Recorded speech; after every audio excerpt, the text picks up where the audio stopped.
ಕಳೆದ 2.5 ವರ್ಷದಿಂದ ಹೊತ್ತಿ ಉರಿದಿದ್ದ ಮಣಿಪುರದಲ್ಲಿ ಮತ್ತೆ ಭುಗಿಲೆದ್ದ ಹಿಂಸಾಚಾರ ಇಡೀ ರಾಜ್ಯ ಕಟ್ಟೆಚ್ಚರ ವಹಿಸಿದೆ. ಮಣಿಪುರದಲ್ಲಿ ಶಾಂತವಾಗಿದ್ದ ಕಿಚ್ಚು ಈಗ ಮತ್ತೆ ಪ್ರಾರಂಭಗೊಂಡಿದೆ. ಎರಡು ಸಮುದಾಯಗಳ ನಡುವೆ ತಾರಕಕ್ಕೇರಿದ ಸಂಘರ್ಷ ಕಳೆದ 2 ವರ್ಷಗಳಿಂದ ನಿರಂತರವಾಗಿ ಹೊತ್ಕೊಂಡು ಉರಿತಾ ಇದೆ ಮಣಿಪುರ. ಈಗ ಮತ್ತೆ ಹಿಂಸಾಚಾರ ಭುಗಿಲೆದ್ದಿದಂತೆ ಮಣಿಪುರದಲ್ಲಿ ಶಾಂತವಾಗಿದ್ದ ಕಿಚ್ಚು ಮತ್ತೆ ಆರಂಭ. ಎರಡು ಸಮುದಾಯಗಳ ನಡುವೆ ನಿರಂತರವಾದ ಕಲಹ. ಅದು ಎರಡು ಸಮುದಾಯಗಳ ನಡುವೆ ತಾರಕಕ್ಕೇರಿದ ಸಂಘರ್ಷ. ಶಾಂತಿ ಕಾಪಾಡೋದಕ್ಕೆ ಹರಸಾಹಸ ಪಡುತ್ತಿರುವ ಭದ್ರತಾ ಪಡೆಗಳು, ಪ್ರಾಣ ಭಯದಿಂದ ಸುರಕ್ಷಿತ ಸ್ಥಳಗಳತ್ತ ಧಾವಿಸುತ್ತಿರುವ ನಿವಾಸಿಗಳು. ಮಣಿಪುರದ ಉಕ್ರುಲ್ಜಿ ಲಿಟನ್ ಸರೈಕಾಂಗ್ನಲ್ಲಿ ಘಟನೆ. ತಂಕುಲ್ ನಾಗಾ ಸಮುದಾಯದ ವ್ಯಕ್ತಿಯೊಬ್ಬನ ಮೇಲೆ ಹಲ್ಲೆ. ಕುಕಿ ಸಮುದಾಯವು ತಂಕುಲ್ ನಾಗಾ ಸಮುದಾಯದ ಜನರ ಮೇಲೆ ನಿರಂತರವಾದ ದಾಳಿ. ಬಳಿಕ ಮಣಿಪುರದಲ್ಲಿ ಮತ್ತೆ ಗುಂಪು ಘರ್ಷಣೆಯ ಕಿಚ್ಚು. ಹಲವು ಮನೆಗಳಿಗೆ ಬೆಂಕಿ ಹಚ್ಚಿದ ದುಷ್ಕರ್ಮಿಗಳು. ಬುಡಕಟ್ಟು ಗುಂಪುಗಳ ಮಧ್ಯೆ ತೀವ್ರವಾದ ಕಲ್ಲು ತೂರಾಟ. ಗ್ರಾಮದಲ್ಲಿ ಮತ್ತೆ ಶಾಂತಿ ಸುವ್ಯವಸ್ಥೆಗೆ ಭಂಗವಾಗುವ ಆತಂಕ. ಪರಿಸ್ಥಿತಿಯನ್ನು ನಿಯಂತ್ರಿಸೋದಕ್ಕೆ ಸ್ಥಳೀಯ ಆಡಳಿತ ನಿಷೇಧಾಜ್ಞೆ ಜಾರಿ ಮಾಡಿದೆ. ಮಣಿಪುರದಲ್ಲಿ ಮತ್ತೆ ಭುಗಿಲೆದ್ದ ಹಿಂಸಾಚಾರ ಕಳೆದ 2 ವರ್ಷಗಳಿಂದ ನಿರಂತರವಾಗಿ ಸಂಘರ್ಷದ ಭೂಮಿಯಾಗಿ ಮಾರ್ಪಟ್ಟಿದೆ ಮಣಿಪುರ. ಕಳೆದ ಬಾರಿ ಬಿರೇನ್ ಅಲ್ಲಿನ ಮುಖ್ಯಮಂತ್ರಿ ರಾಜೀನಾಮೆ ಕೊಡೋ ಪರಿಸ್ಥಿತಿಯೂ ಬಂತು. ಬಿಜೆಪಿಯ ಮುಖ್ಯಮಂತ್ರಿ. ಅಲ್ಲೆರಡು ಸಮುದಾಯ ವಾಸ ಮಾಡ್ತಾ ಇದೆ. ಬುಡಕಟ್ಟು ಸಮುದಾಯ. ಅದು ಆ ಸಮುದಾಯಕ್ಕೆ ಹೇಳೋರು ಇಲ್ಲ, ಕೇಳೋರು ಇಲ್ಲ. ಇದು ಸರಿಯಾದ ದಾರಿ ಅಂತ ಹೇಳಿಕೊಡುವ ಯಾವೊಬ್ಬನೂ ಇಲ್ಲ. ಅಲ್ಲಿನ ವೃದ್ಧರು ಕೂಡ ಪ್ರವೋಕ್ ಮಾಡುವವರೇ ಇರೋದು.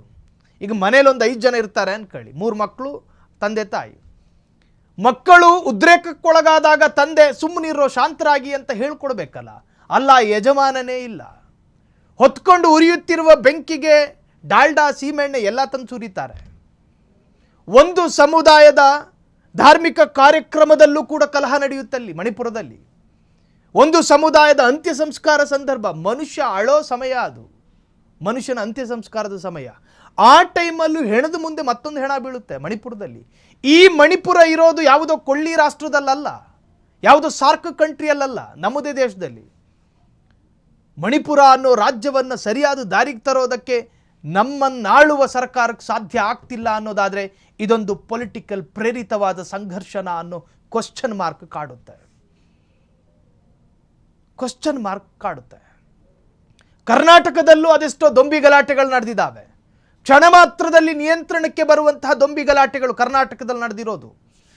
ಕರ್ನಾಟಕದ ದೊಂಬಿ ಗಲಾಟೆಗೂ ಓವರ್ಟೇಕ್ ಮಾಡುವ ಸಂಘರ್ಷ ದೇವರಾಣೆ ಮಣಿಪುರದಲ್ಲಿ ನಡೀತಿರೋದಲ್ಲ. ಮಣಿಪುರದಲ್ಲಿ ನಡೆದ ಅದೆಷ್ಟೋ ಸಂಘರ್ಷಕ್ಕಿಂತಲೂ ಬಹುದೊಡ್ಡ ಮಟ್ಟದಲ್ಲಿ ಕರ್ನಾಟಕದಲ್ಲಿ ನಡೆದಿದೆ. ಅದನ್ನು ಕಂಟ್ರೋಲಿಗೆ ತರಬಹುದಾದ ಇಲಾಖೆ ನಮ್ಮಲ್ಲಿತ್ತು.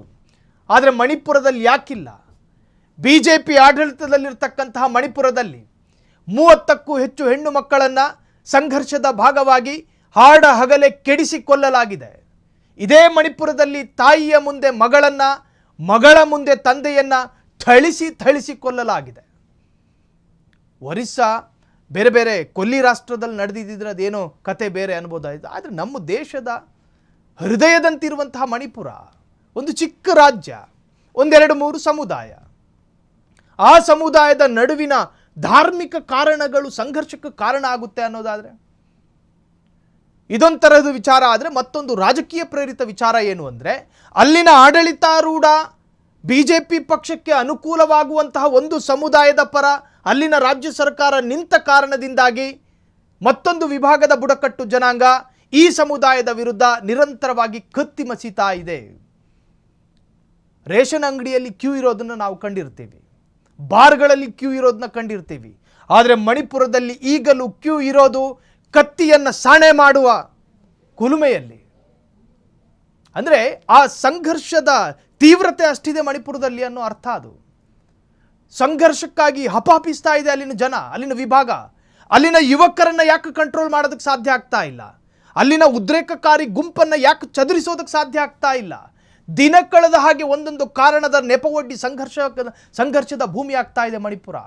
ಒಟ್ಟಾರೆ ಇವೆಲ್ಲವಕ್ಕೂ ಕಾರಣ ನಮ್ಮ ನಾಳುವ ಸರ್ಕಾರವೇ ಹೊರತು ಇನ್ಯಾವುದೂ ಅಲ್ಲ.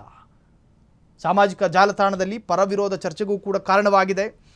ವರ್ಷ ಕಳೆದರೂ ಕೂಡ ಮಣಿಪುರ ಸರಿದಾರಿಗೆ ಬರುತ್ತಿಲ್ಲ. ನೋಡಿ, ಪ್ರಾಣ ಭಯದಿಂದ ಸುರಕ್ಷಿತ ಸ್ಥಳಗಳತ್ತ ಧಾವಿಸುತ್ತಿರುವ ನಿವಾಸಿಗಳು. ಮಣಿಪುರ ಯಾವುದೋ ಒಂದು ಸ್ವತಂತ್ರ ರಾಜ್ಯ ಏನೂ ಅಲ್ಲ. ಅಲ್ಲೊಂದು ಆಡಳಿತ ಇದೆ, ಸರ್ಕಾರ ಇದೆ, ಪೊಲೀಸ್ ಇಲಾಖೆನೂ ಇದೆ. ಈ ಹಿಂದೆ BJPಯ ಮುಖ್ಯಮಂತ್ರಿ ರಾಜೀನಾಮೆ ಕೊಡಬೇಕಾಗಿ ಬಂತು ಈ ಸಂಘರ್ಷವನ್ನು ನಿಯಂತ್ರಣ ಮಾಡೋದಕ್ಕೆ ಸಾಧ್ಯ ಆಗದಲೆ. ಒಟ್ಟಾರೆ ಮಣಿಪುರ ಭಾರತದಲ್ಲಿದೆ ಅನ್ನೋದೇ ನಮಗೆ ಸಂಕಟ. ಅತ್ಯಂತ ದುರಂತಮಯವಾದಂತಹ ಕತೆ. ಉತ್ತರವೇ ಸಿಗದಂತಹ ಪ್ರಶ್ನೆಯಾಗಿ ಮಣಿಪುರ ಭಾರತವನ್ನು ಕಾಡುತ್ತಿದೆ. ಕ್ಷಣ ಕ್ಷಣದ ಸುದ್ದಿಗಳಿಗಾಗಿ ಫ್ರೀಡಂ ಟಿವಿ ಸಬ್ಸ್ಕ್ರೈಬ್ ಮಾಡಿ, ಲೈಕ್ ಮಾಡಿ ಹಾಗೂ ಫಾಲೋ ಮಾಡಿ. ಹೊಸ ಸುದ್ದಿಗಳ ನೋಟಿಫಿಕೇಶನ್ಗಾಗಿ ಬೆಲ್ ಐಕಾನ್ ಮೇಲೆ ಕ್ಲಿಕ್ ಮಾಡಿ.